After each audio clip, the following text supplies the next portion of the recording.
একদিন আমাকে মনে পড়বে, কিন্তু সাহস করে ফোন দিতে পারবে না। লজ্জায় নিজেকে সংবরণ করবে।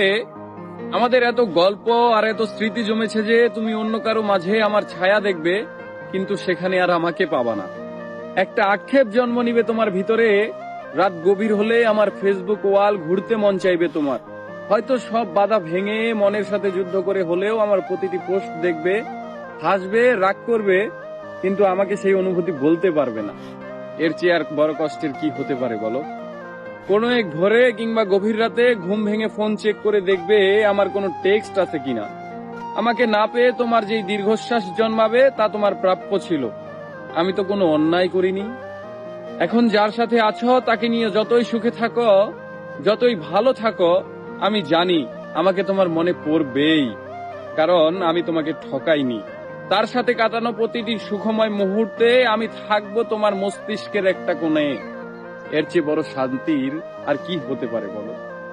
আমাকে কষ্ট দেওয়ার প্রতিটি পাপ তোমাকে ঘিরে ধরবে। একদিন তুমি অসুখী হবে, একদিন তোমারও আমার জন্য কাঁদতে মন চাইবে, কিন্তু চোখের পানি আর আসবে না। এক শীতে সমুদ্রে স্নান করতে যাবে, সাথে প্রিয় মানুষটা থাকবে, অথচ সেখানে আমার থাকার কথা ছিল। এক জ্যোৎস্নার রাতে আকাশ দেখে তোমার চোখের কোণায় পানি জমবে। এত সুন্দর রূপালী জ্যোৎস্না আমাকে ছাড়া দেখবে, আর কষ্ট তোমাকে জাপটে ধরবে না। এটা হয় বলো? একদিন আমাকে দেখার জন্য আকুল হবে, রাস্তায় খুঁজবে, পাবে না। সেদিন আঘাত লাগবে, সেদিন বুঝবে কি অন্যায় করেছো। একদিন বুঝবে ভালো একটা সম্পর্ক শেষ করে কেউ ভালো থাকে না।